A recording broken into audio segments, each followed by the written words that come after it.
Tudo bem, pessoal? Pedro Engler está aqui, um dos sócios da Startse, e estamos aqui na nossa série de bate-papos aqui sobre partnership, né? Então, partnership é esse tema tão interessante, tão falado, que ficou muito famoso no mercado financeiro inicialmente, depois ele começou a ser desdobrado em outras indústrias, consultorias, muito motivado pela turma do Garantia, que a partir da Ambev, etc., colocou em outros setores, escritório de advocacia. Então é um modelo já que é bastante utilizado em vários setores, mas ainda se tem muita curiosidade sobre ele. E no mundo que a gente está vivendo, que é um mundo que a gente fala que é um mundo que muda muito rápido, as novidades acontecem, cada vez mais a gente precisa ter alta capacidade de reação para poder reagir às coisas que se apresentam, né? Então, eu preciso não só eu, como eventualmente líder da empresa, mas eu preciso que meu time tenha capacidade de reação. Mas a gente só pode dar capacidade de reação para um time um time, para ter capacidade de reação, ele tem que ter autonomia. Ele tem que poder fazer, ter liberdade para tomar decisão. Mas eu só posso dar autonomia para quem está muito alinhado comigo, né? Então eu tenho que criar um alinhamento muito forte que permite autonomia, que permite capacidade de reação.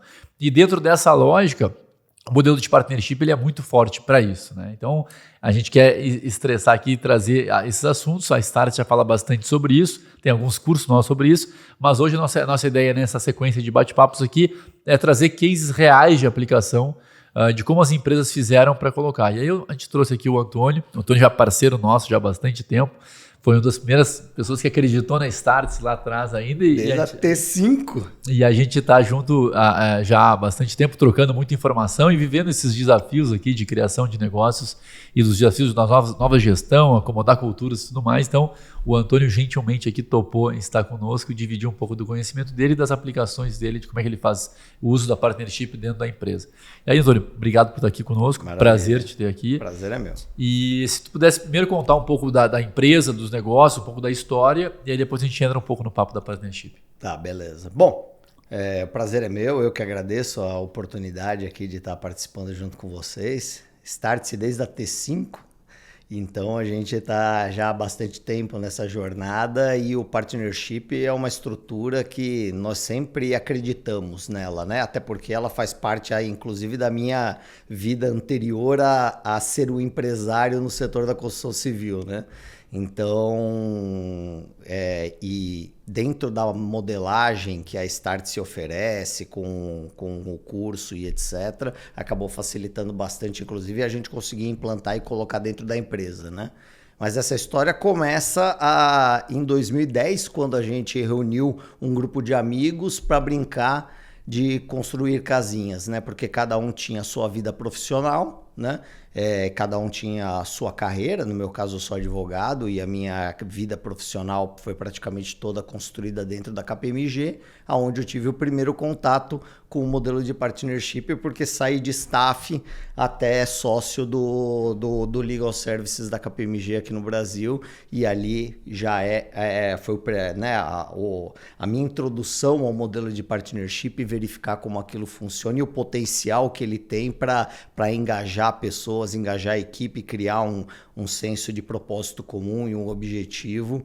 Então eu vi isso foi uma realidade que eu vivi na prática, e os últimos 5 anos que eu passei lá, primeiro como diretor, depois como sócio responsável por uma das áreas, foi justamente dentro dessa modelagem, né?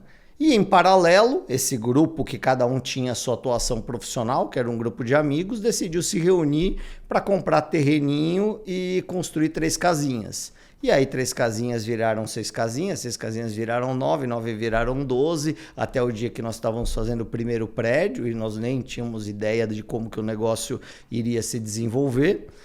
E então decidimos estruturar efetivamente uma empresa, né? Naquela época nem conhecíamos a modelagem que nós trabalhamos hoje em dia, que é a modelagem de apoio à produção da Caixa Econômica, né? Então a gente nem tinha o entendimento de até onde o negócio poderia se desenvolver, e esse negócio pegou uma época que foi um grande rio de oportunidades na área de construção civil aqui no Brasil, que foi esse ciclo que foi de 2010 até o petrolão, né? Até 2013 foi um ano assim que o setor teve curva de crescimento à la startup, né? O que você lançava vendia tudo, o governo concedendo naquela toada de, né, sequência do Minha Casa Minha Vida, depois do segundo governo do Lula, primeiro governo da Dilma, etc., continuando naquela enxurrada de liquidez no mercado e de oferta de crédito, então só não comprava quem não queria, então todo mundo que tinha produto e que conseguia colocar no mercado, mesmo que fosse um entrante, como era o nosso caso,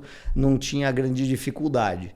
Aí fomos saindo dos primeiros projetos de pequeno porte, nós começamos já a construir condomínios e incorporar, até que em 2013 pegamos e lançamos o primeiro empreendimento, que foram 78 apartamentos aí já dentro dessa modelagem da Caixa Econômica. E vendeu tudo na planta com um único corretor que ficava sentado na frente do stand de venda tirando pedido. Então a gente brinca que naquela época você não vendia apartamento, você tirava pedido, porque inclusive não era exigido nem comprovação de renda para conceder um financiamento, né? Nesse setor de habitação de interesse social, a pessoa declarava a renda de próprio punho e com aquela declaração ele conseguia um financiamento bancário e comprar. Então só não comprava quem não queria. Essa que era a verdade, né? E isso fez com que algo que a gente nem enxergava, que era, né, o potencial de explorar essa nova modelagem, bateu muito forte, e eu já estava há 13 anos na KPMG, já tinha, né, percorrido um grande ciclo ali, e a vontade de sair de São Paulo, ir para uma cidade um pouco mais calma ali, para Curitiba, com um pouco mais de qualidade de vida e etc.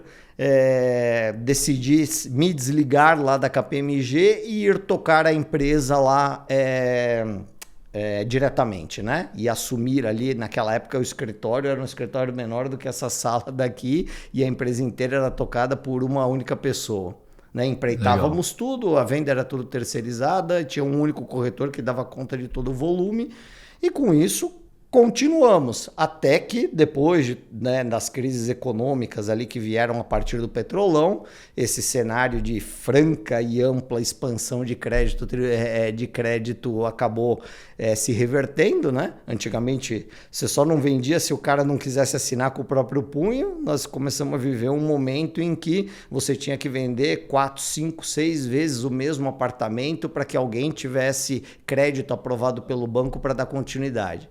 Mas nesse momento a gente já tinha queimado todas as pontes, já tinha se desligado lá de São Paulo, já tinha vendido o que tinha em São Paulo, a família inteira, pai, mãe, sogro, sogra, cunhado e etc. Já tinha todo mundo mudado para Curitiba junto com a gente. E falamos, bom, agora vamos ter que fazer isso daqui dar certo, mas a habitação de interesse social sempre foi muito incentivada dentro dessa filosofia de governo, né? E aí a empresa veio tendo que sofrer esses desafios, né?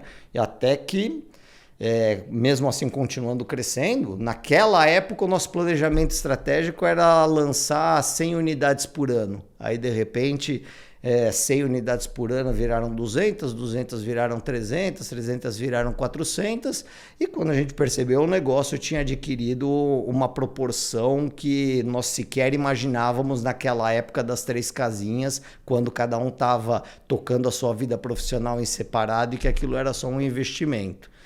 Então nós pegamos e isso tudo no grupo societário originário da empresa, né?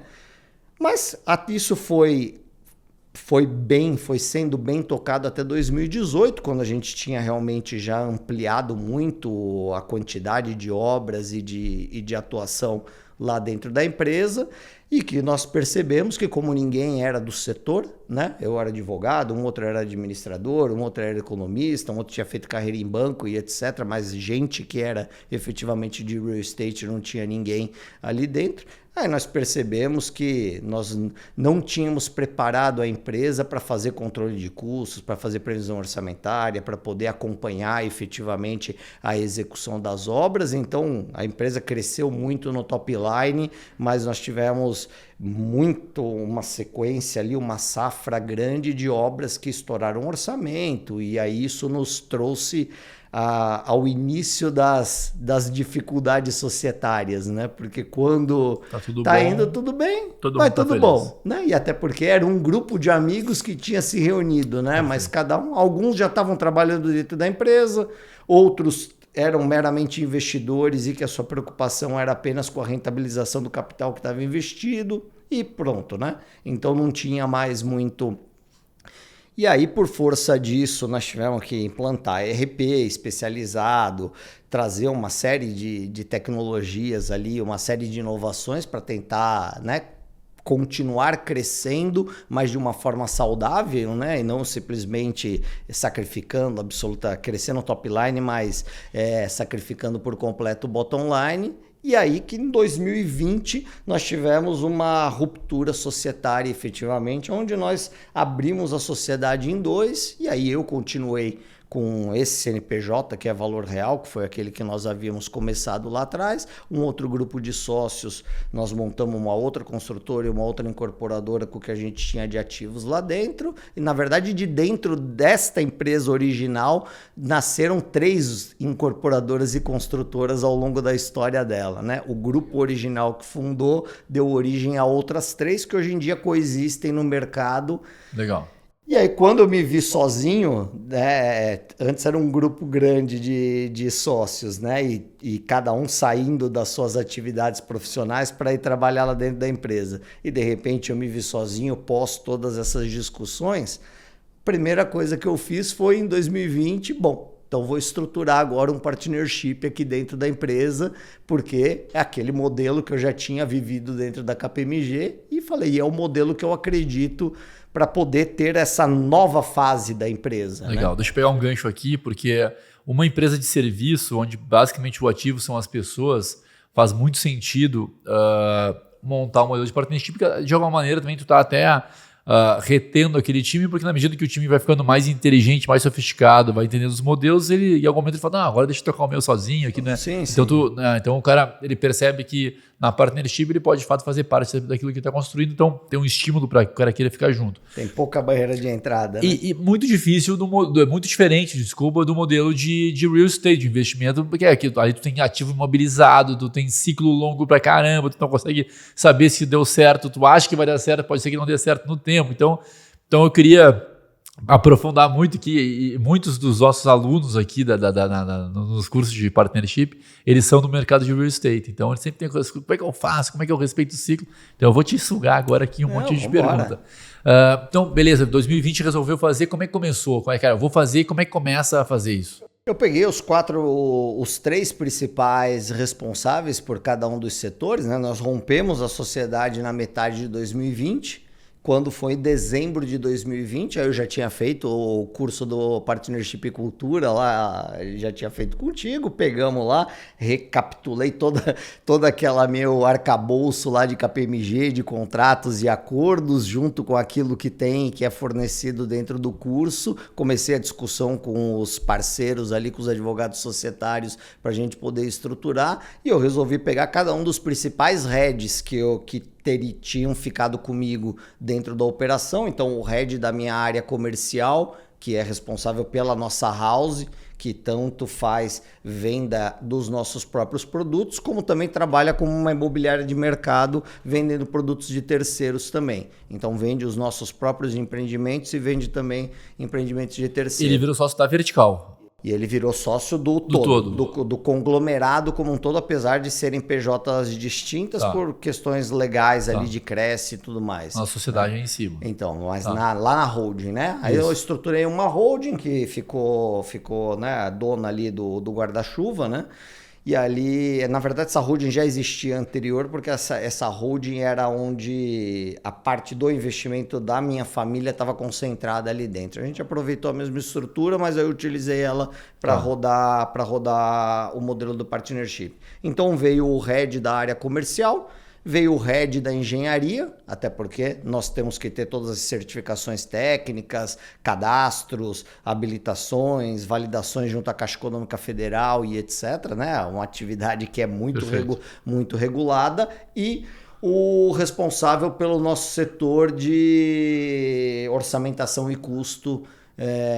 Então foram essas 3 pessoas que eram os profissionais mais seniors, alguns que estavam comigo já há bastante tempo, né? Um há quase 8 anos comigo, outro há 7 anos, um que tinha entrado há um pouco menos de tempo, mas que tinha uma função relevante. principalmente por conta do nosso histórico de ver o bolo crescer, mas não conseguir manter a rentabilidade por falta de entendimento, de controles e de mecanismos, né? E o modelo que vocês criaram era um modelo de eles compravam ação, ganhavam ação? Foi um modelinho proposto pela Startse, foi compra e venda de cotas, que era um modelo também que eu tinha lá na KPMG, funcionava de forma bem análoga, né? Você faz a compra e venda da cota e com pagamento futuro, mas ele já se torna sócio de fato e o skin in the game já acontece a partir do momento que você faz a promoção da pessoa. Né? Legal, você oferece a sociedade, ele compra a ação, em contrapartida ele tem uma dívida que ele tem que pagar no tempo. Exato. Legal. E você determinou uma lógica de valuation. Fizemos um valuation com base no que tinha de land bank dentro da empresa e no resultado do exercício anterior. Lógico que nessa primeira rodada, como a gente estava vindo de uma cisão, né? Eu estava dividindo esse ativo. Ficaram 2 sócios originários fundadores e outros 5 saíram, né? Então, sim, na partilha desse ativo, ficou mais ativo fora do que ativo dentro, né? Inclusive, sim, o maior projeto que a gente tinha naquela época, que era um empreendimento de 460 apartamentos, saiu junto com esse grupo da separação, né? Sim. Então, nós tivemos ali nesse ano, tivemos um vale, né? Porque estávamos vindo de um crescente de receita, aí de repente a empresa mais do que dividiu por 2, né?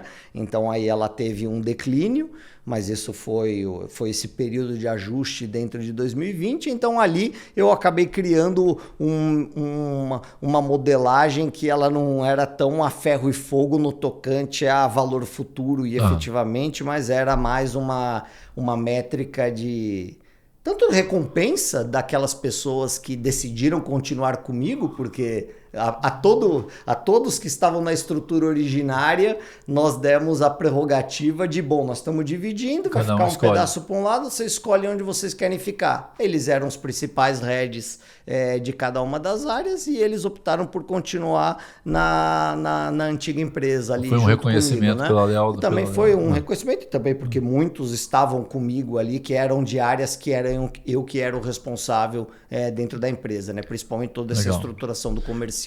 Uma dúvida que surge sempre, além de como começa, é quanto que eu ofereço para cada pessoa.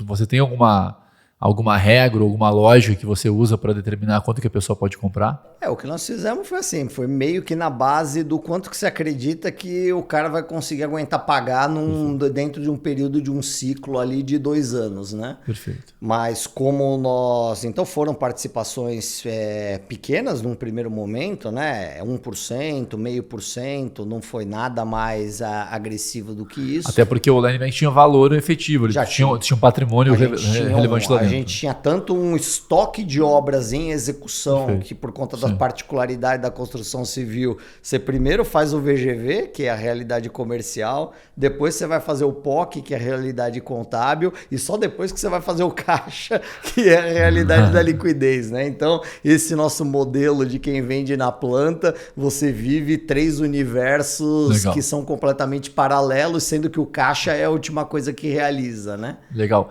E eu acho que um ponto importante aqui além, eu imagino que além da participação, eventualmente tu pode oferecer uma distribuição de resultados sobre a empresa. Vocês fazem isso também? Nós já tínhamos um PLR estruturado dentro da mesma lógica de já distribui uma fatia. Vou dizer assim, o que eu já vivia lá na KPMG era muito análogo à proposta que o próprio curso oferece, né? Então já era uma coisa que, para mim, fazia muito sentido, porque era algo que me manteve ao longo de 13 anos tendo que trilhar uma carreira dentro de uma empresa de auditoria e de consultoria, né? Que tem muito sangue, suor e lágrimas envolvido ao longo da jornada, né? Pela dedicação que é necessária. E, por outro lado, então, já tinha essa modelagem de vamos pegar e vamos separar um pedaço e divide para todo mundo, da faxineira até o CEO da empresa. Legal. Todo mundo entra nesse bolo e depois para o partnership essa lógica de viabilizar a compra de cotas por eles. Só que na KPMG, assim como na Startse, eventualmente na XP que eu usava isso também, o ciclo é mais curto, né? Fez uma consultoria, né? Entregou. Né? Então, 2 avaliações no ano. Agora, na obra, não. A obra pode ter um ciclo de talvez anos aqui, 2, 3, 5 anos eventualmente. Como é que você faz para cruar o resultado? Tipo, é semestral, é anual, é junto com o ciclo de uma obra? O que a gente faz é pelo resultado contábil com alguns ajustes, né? O principal ajuste que a gente faz é a parte das distribuições de lucro, né? Que aí acaba divergindo um pouco daquilo que está dentro da realidade contábil em si. Mas a gente faz o ciclo anual de apuração de resultado contábil e lógico que depois com a validação de que não teve nenhum desvio daquilo que estava programado, né? Mas se você apura no final, apurou no final do ano, janeiro, fevereiro, você determinou que o PLR pelo contábil vai ser, sei lá, 100 mil reais.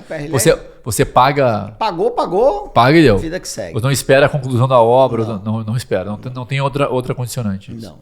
E você sempre tem obras nascendo e sendo finalizadas de uma forma simultânea. É um ciclo eterno, né? Ele vai acontecendo no meio. Que nessa... normaliza mais ou menos no tempo. Assim. É assim, né? O que ocorre são os cisnes negros das pandemias da vida e etc. Que né, não tem ninguém que seja do setor. O que saiu melhor do período de aumento de custos, etc. ali, porque a gente vem, principalmente quem vende nessa modelagem, você vende na planta a preço presente contra a entrega futura, certo? E o grande risco da variação ali está dentro de casa, né? Porque você tem 20% da entrada, que é onde você tem correção, o resto já está prefixado pelo contrato que já foi firmado. E esse risco vocês tomam, na verdade. Esse risco a gente toma e esse risco foi bem severo dentro desse período, né? Para nós. Mas ainda assim, como a empresa estava crescendo e estava vindo num ritmo de crescimento muito grande, né? Nós saímos de 2020 para uma média de 4 canteiros rodando em paralelo.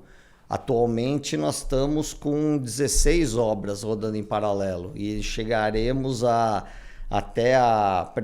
no primeiro semestre agora de 2025 a gente fica com 20 canteiros rodando em paralelo. Então, legal. O negócio acabou, uma coisa acaba compensando a outra. Né? E no PLR todo mundo recebe? Todo mundo recebe. Desde que atingido os gatilhos, que sempre vai ter um gatilho de receita corporativa, um gatilho de lucro previsto, e ali na época a gente ainda usava um outro gatilho que era quantidade de empreendimentos efetivamente contratados na Caixa. Legal. Naquele período. Então, vocês, ao fazer isso, vocês têm uma prática de transparência de informação para que o cara saiba como é que ele está construindo o resultado. Absoluta. Absoluta. Todo mundo sabe. E isso se aplica até que nível da obra? Porque vocês subcontratam a mão de obra ou é de vocês? Nós já tivemos, ao longo desses 14 anos, nós tivemos todos os modelos. E você chega a pagar para o servente, todo mundo? Já tivemos o full equipe própria, onde 100% da execução, desde o assistente, o auxiliar de pedreiro, o servente, até o CEO, estava todo mundo dentro da empresa. Já tivemos ficamos só com a inteligência, a parte dos engenheiros, a parte às vezes até do mestre de obras, etc., equipe de projetos, equipe comercial, mas a execução estava sendo 100% terceirizada. Já tivemos a contratação de construtoras para assumir a obra a preço fechado e se responsabilizar por, então, neste período, quase que deixamos de ser uma construtora na acepção da palavra para virar quase que uma incorporadora pura. E o nosso atual modelo, que é o que eu acredito, para quem trabalha nesse segmento, eu não vejo viabilidade de outra coisa diferente, é um pilar sólido de engenharia, um pilar sólido comercial, um pilar sólido de equipe de incorporação e de desenvolvimento imobiliário, porque se você não tiver essas 3 coisas bem azeitadas e funcionando em conjunto, mais cedo ou mais tarde alguma bola nas costas você vai tomar, por conta do ciclo muito longo. Legal. E que você não tem como prever o que vai acontecer. Mas deixa eu pegar aqui uma pergunta que é, muitas pessoas que vão aplicar esse modelo, elas questionam, mas numa mão de obra muito pouco qualificada, a pessoa não entende, não tem por que eu ser transparente. Quando vocês fizeram essa experiência, levando o benefício do PLR para pessoas talvez de um nível intelectual um pouco menor, ainda assim ele recebia, vocês informavam por que ele recebia o PLR, como é que era a dinâmica? Sim. Ou fica uma coisa mais simbólica? Não, chegava a ser relevante, né? Mesmo nesse período, chegava às vezes a dar 2, 3 remunerações anuais ali, mesmo para a equipe operacional. Legal. Né? Sendo que poderia se chegar dentro no atingimento integral da meta de planejamento, de crescimento da empresa, poderia chegar a 10 salários. Então a modelagem de distribuição, como tinha uma carteira grande para ser desenvolvida e tinha menos pessoas na empresa naquele momento, então o pote a ser distribuído era maior do que... Então ele permitia uma lógica de alavancagem maior, uma proposta, né? Legal. Lógico que teve ano no meio desse caminho que... Não houve o atingimento das metas em algum dos fatores. E tudo bem. E aí tudo bem. Né? As experiências que eu tenho aqui, que a gente já teve, quando às vezes dá errado, a gente erra, né? E as pessoas falam, mas se as pessoas não vão receber nada, se não deu resultado, não vão receber nada. Né? E aí o que acontece? Elas voltam com mais fome no semestre que vem, porque eu também não gosto de não ganhar nada, então eu quero correr mais. Então a pessoa também gosta. Então cria um alinhamento de não quero errar de novo aqui. Onde é que eu errei aqui? Tá, então eu não vou errar de novo, porque agora... Só que aí é todo mundo mobilizado para tentar não errar de novo, porque todo mundo sentiu a dor do erro e quanto é que custa. E principalmente entender aonde que a coisa estava desviando do período anterior, né? Sim. E que aí foi, para nós, o grande desvio que houve foi... Né, eu considero, né, que foi um equívoco de gestão estratégica nossa lá na época, pela característica do nosso negócio, principalmente a época em que resolvemos contratar terceiros a preço supostamente fechado para executar para você, porque a realidade... Se não dá o preço fechado, vai ter que pagar o preço aberto. A realidade desse setor é que se der tudo certo, deu tudo certo. Se der tudo errado, vai terminar com você de qualquer forma. Tu vai ter que pagar para terminar. Então, legal. É o teu nome que está lá, é o teu, né? Você que contratou o endividamento no banco. E Antônio, vocês já usavam esse modelo de PLR e de participação antes da sociedade ser separada? Sim, a gente já Antes de 2020 ali, você já usava de alguma maneira? Desde que que eu não lembro exatamente quando que foi a T5 lá, mas quando nós fomos lá na T5 lá com o Maurício lá no Vale, lá, ele já chegou assim, né, explicar lá que é o modelo de vocês aqui, pega lá com o eixo de cultura, o eixo de performance, faz os 4 quadrantes, o negócio lá, a massinhazinha podre aqui, não sei o que. Eu falei assim, cara, tá, beleza, é isso mesmo. Vamos aplicar esse treco daí, porque já era mais ou menos a lógica que a gente vinha ali dentro de uma estrutura.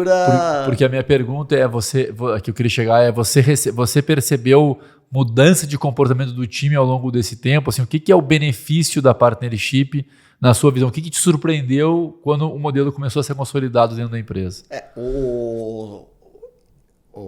Antes de falar só responder sobre a partnership, o PLR, realmente, como vocês colocam, eu acho que um alinhamento de curto prazo e um engajamento para um objetivo específico que tem que ser muito claro e muito transparente o critério que você vai usar de avaliação, sem dúvida nenhuma, só que a frustração de quando não atinge, realmente você tem que conseguir contornar, né? Mas aí nós tínhamos feito essa primeira rodada, que vieram 4 sócios, e aí com todos os sócios comprando a ideia, entendendo essa lógica do cara, tem que dividir para fazer o bolo crescer, né? Tem que dividir para fazer o bolo crescer. Se você quer ter gente boa, gente engajada contigo e etc., então todo mundo, e até porque cada um deles também tinha a vontade de aumentar sua relevância dentro da sociedade, né? Ninguém queria morrer com a primeira subscrição ali que havia feito, né? Então a pessoa pode comprar e pode comprar mais ao longo do tempo. E aí, não só isso, como aí nós fizemos a segunda rodada de partnership. Nós já estamos na terceira rodada de partnership lá dentro, né? Legal. Então aí nós trouxemos, hoje nós temos 17 pessoas dentro da partnership lá da Valor Real.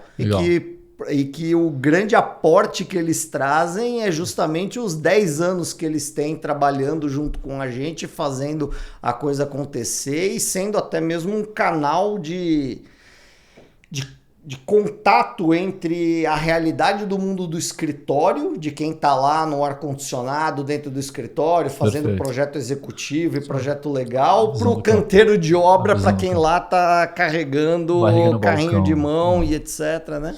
Vou fazer 3 perguntas rápidas. Assim. Como é que se dá a escolha de quem vai virar sócio?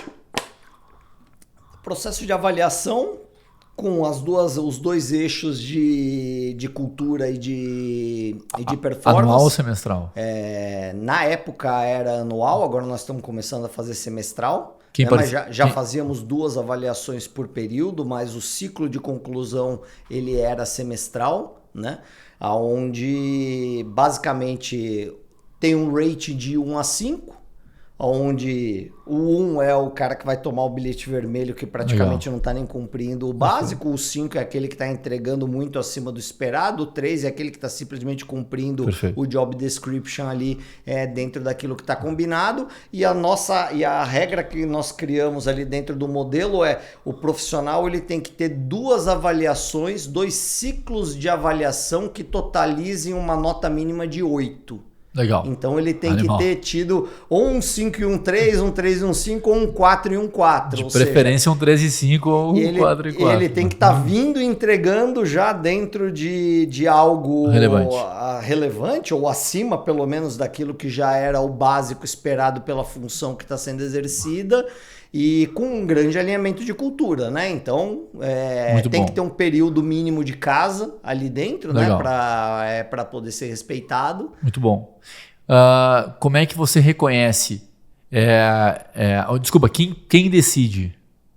Quem participa? Tem um comitê de partnership que vai determinar quem vai ser? Até então tava funcionando de forma bem informal porque era um grupo pequeno, né? E o controle ainda continua na minha mão, mas naquela época era mais ainda, né? Porque eram todos funcionários que se tornaram sócios, né? Então, a grande chave que você tem que mudar é fazer a pessoa parar de te enxergar como o patrão, né? Isso. E passar a te enxergar efetivamente como o nosso negócio, né? Legal. Acho que essa é a grande mudança cultural que demora, pelo menos na minha experiência, demora um tempo para você fazer acontecer. Né? Numa estrutura que nem a da KPMG, em que o cara já entra, já mirando isso muitas vezes lá na frente, já sabe. Numa estrutura como a nossa, muitas vezes você tem que realmente vender a ideia e explicar para o cara como que aquilo vai funcionar. Né? Eu vou pegar esse teu gancho só para me permitir, assim que a gente falou já algumas vezes aqui nos outros sessões de conversa, que é talvez mais difícil do que montar o programa é educar as pessoas em relação àquele tema. Exato. E não vem no curto prazo, não é apertei um botão, vem. Eu tenho que ficar insistindo naquilo até que realmente se torne realidade na empresa. Né? Hoje o grande tema que a gente discute nesse nível do partnership é aquela palavrinha difícil de falar, que é o tal do accountability, né? Legal. E você tentar traduzir o que estar na função de sócio, apesar de que muitas vezes na prática do dia a dia no dia seguinte ele continua fazendo a mesma coisa que ele já estava fazendo dentro da empresa, né? Porque principalmente que o nosso ciclo é um ciclo longo, né? Então a coisa você não está abrindo nenhuma nova filial ou nenhuma outra vertical de negócio, né? Então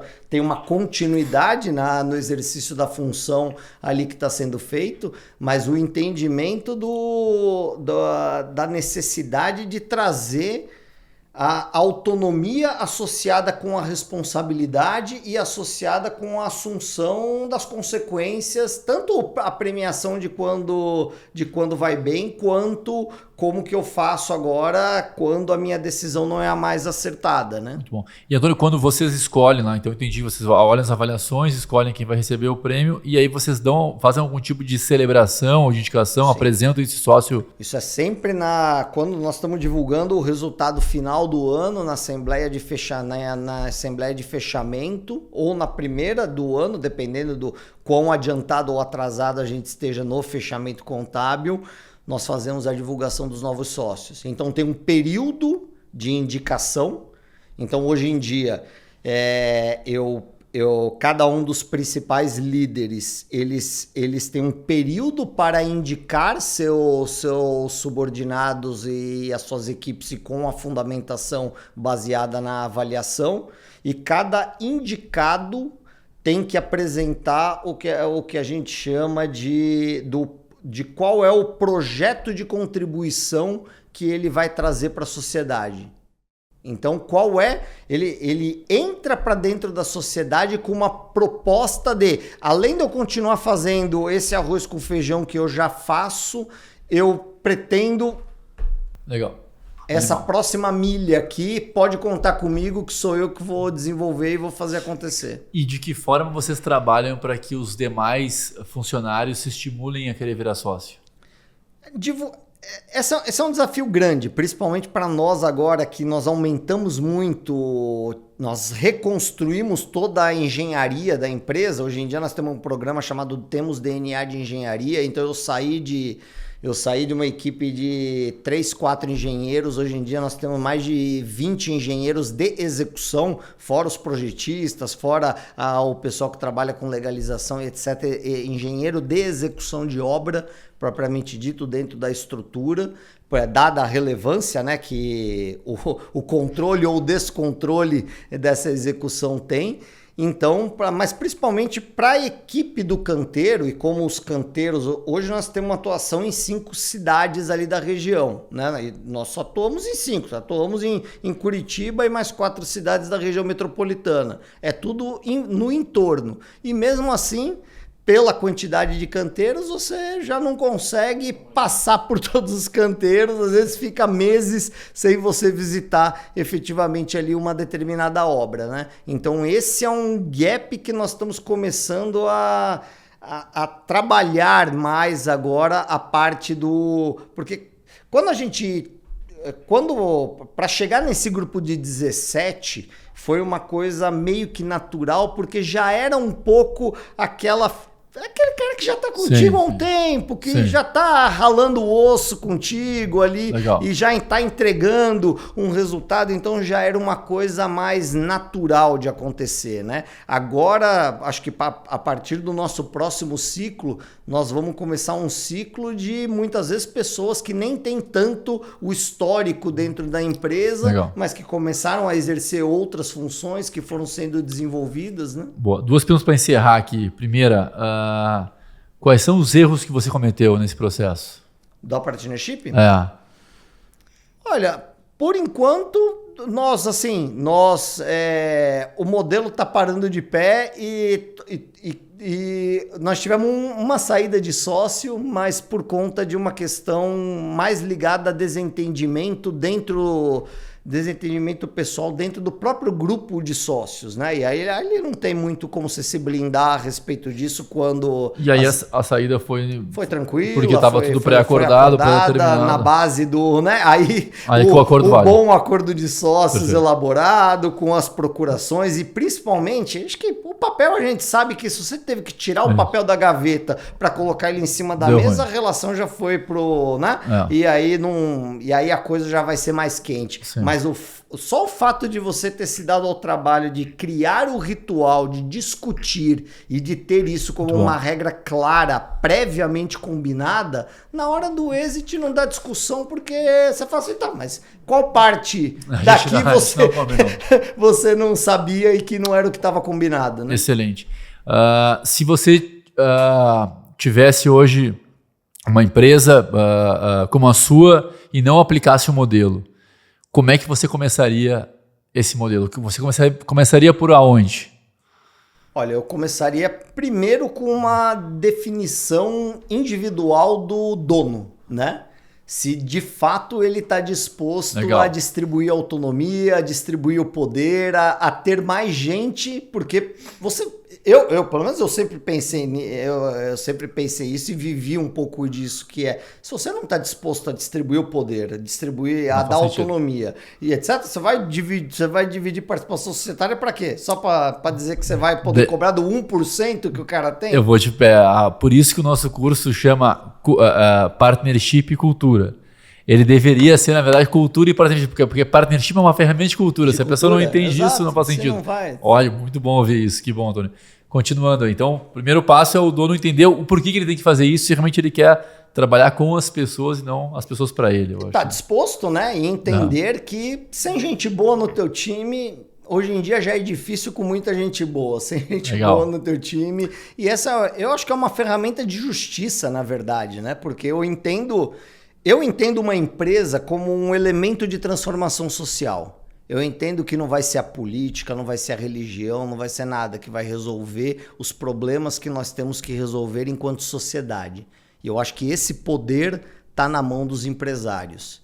Eu acho que quando o empresário ele entende a relevância do papel e da função que ele desempenha, aí ele começa a manifestar um outro nível de consciência e ele começa a querer vender essa mesma ideia e trazer mais gente para ajudar a crescer essa ideia junto com ele, né? Eu não arriscaria continuar aqui depois dessa bela frase. Eu estou 100% alinhado contigo nessa visão. Eu acho que o nosso papel nesse caso como líder é reconhecer as pessoas que estão realmente trilhando o seu caminho, fazendo a empresa acontecer e crescer. Acho que é ruim quando eu tenho que dizer se você vai chegar ou não vai chegar, vai poder comprar, não vai. Você que tem que criar o meu papel aqui é tentar criar um caminho bacana, uma vida larga para que você possa percorrer, e se você percorreu, o meu papel é reconhecer só, né? E seria muito bom se eu conseguisse trazer um grupo que seja muito melhor do que eu mesmo, né? Que bom, que até porque não seria muito difícil, porque eu sendo advogado, você imagina a quantidade Que legal. Antônio, obrigado. Se quiser deixar umas palavras finais aqui, mas do nosso lado é um prazer te ter aqui conosco sempre. Esse tema é um tema que a gente adora e a tua experiência aí, prática, aplicando isso e vendo os resultados para a gente é muito bacana de ouvir e aprender, e eu tenho certeza que quem está nos ouvindo que vai gostar muito. Então eu te deixo aqui palavras finais, agradecendo mais uma vez a tua presença. Eu diria, reforçaria nesse sentido, né? Eu reforçaria no sentido de que se dá para aplicar na construção civil, que talvez seja, né, daquele nível dos setores da economia, aquele que ainda talvez seja o mais analógico e o mais atrasado, até mesmo pela natureza daquilo que ele trabalha, eu acho que você consegue aplicar em qualquer outra coisa, né? Esse era talvez uma pergunta, um ponto de interrogação que a gente tinha, falando assim, cara, será que vai dar certo aqui dentro de uma empresa que é uma incorporadora, que é uma construtora, que tem uma parte comercial e que tem que trabalhar num ambiente regulado e etc. Eu falei, tá dando certo. Nós saímos de estamos com 17 e pretendemos ainda, né, continuar essa trilha aí para permitir que as pessoas que estão fazendo o nosso resultado acontecer, né? Porque você não sai de 4 canteiros de obra para 16 canteiros de obra ou 20 canteiros de obra, que é o que vai estar acontecendo daqui a pouco, né? De 3 casinhas, hoje são quase 2.600 unidades em execução de forma concomitante. Você não sai fazendo isso sozinho, né? Então é muito menos mérito meu e muito mais mérito desse time que acreditou na ideia e que está fazendo isso daí acontecer, né?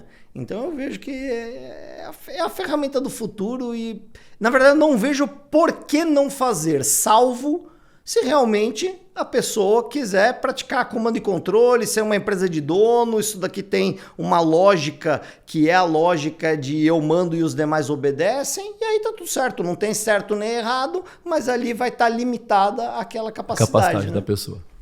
Obrigado. Valeu, cara. Foi Valeu, ótimo Pedro. mesmo. Obrigadão.